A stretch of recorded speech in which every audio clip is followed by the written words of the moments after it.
they've come from nowhere. The manager's come in who had a sort of unfairly tarnished legacy in England. Arsenal, You know, he done at periods, he done really well for Arsenal, and you could see it was working, and yet went on this run, and it was always the man that followed Arsene Wenger, and it always just didn't seem the right fit for Arsenal for whatever reason. But he's everywhere he's gone, and by the way, he got very unfairly treated at PSG as well. You know, he won trophies with them, and I know lots of people go, they always win in the French Liga, and they always win trophies because they're the most dominant team with all the money, which they have been. But by the way, there are some good teams in France as well. You know, Lyon have had some decent sides. We've seen Lille produce miracles under Christophe Galtier.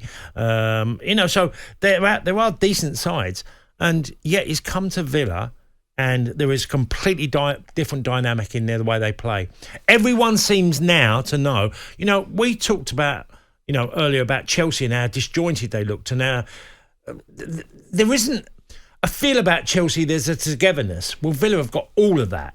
You know, I look at Villa now and think, you can pick their midfield. You know it's going to be Ramsey, McGinn, Luiz.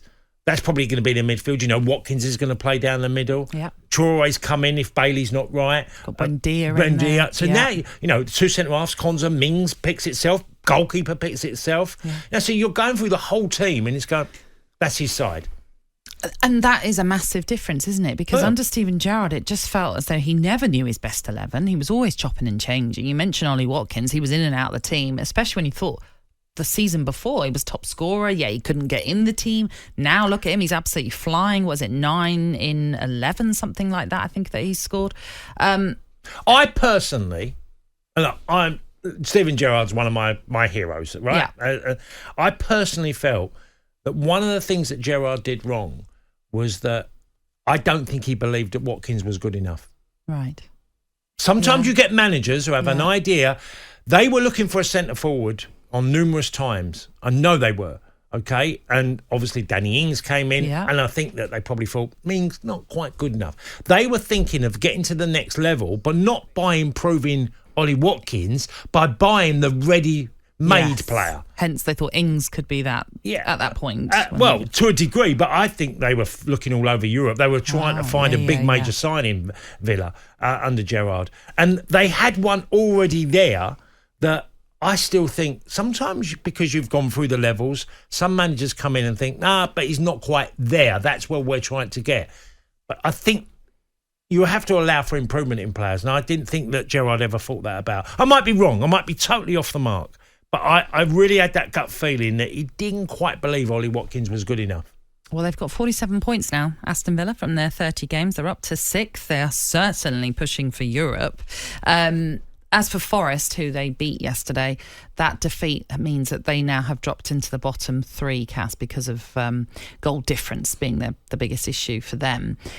Where do we start with Forest then, Cass? Well, they were much better than they were against Leeds in midweek. So there's the plus side. The downside is they've lost again, 2-0, and okay, the second goal by Watkins was a late goal. Well, it's no win in 9 now. They haven't won since the beginning of February. And they're in free fall at the moment. Now, what they have going for them, of course, is that it is still very tight. So they're one win away from getting themselves out, or even just a draw as things stand, from getting out of this bottom 3. Their predicament was always, the one I started with at the start of the season, was always, how do you manage so many new signings into a club and make it work? I just couldn't get it. For, whatever way I thought about it, I kept thinking, well, it's, you've got a lot of choice. So you can chop and change the team. But with that, we just talked about Unai Emery, who's found his 11, or pretty close to his 11, nearly week in, week out. Steve Cooper would have made loads of changes during the course of a season, and there would be some wins and some lose situations. I just thought it was a massive challenge. Once you go over 20 players into a new football club, I think you're asking for trouble, because I don't know how you make that work. Because my first port of call would be, wow, this is a challenge here, because I've just got so much choice, and I'm going to have a lot of unsettled players, and I'm going to have players who were playing in the Championship before who are now not needed or not deemed good enough. a massive challenge for Steve Cooper, which I think they just went way too heavy on. And whether that's the owner, whether it's the club, that was their idea on recruitment. I think it was too aggressive. Well, they will argue that they needed those players because they'd lost. It's so like many. Chelsea scenario now. Very much too so. many. Very much so. But they'll argue that they needed those players, maybe less so than Chelsea, because Chelsea seem to just be buying like for like and just doubling up on players in their squad, for example. Whereas Forest will argue, well, we lost a lot because of loans and contracts coming to an end. That's why they had to go into the market and buy as many as they did. But you're right in the sense of trying to gel them all together in a short space of time. It's very difficult. And there was a period where Forest, it looked as though were pulling themselves away from the relegation zone. But as it's turned out, unfortunately for them, they've now dropped into the bottom three.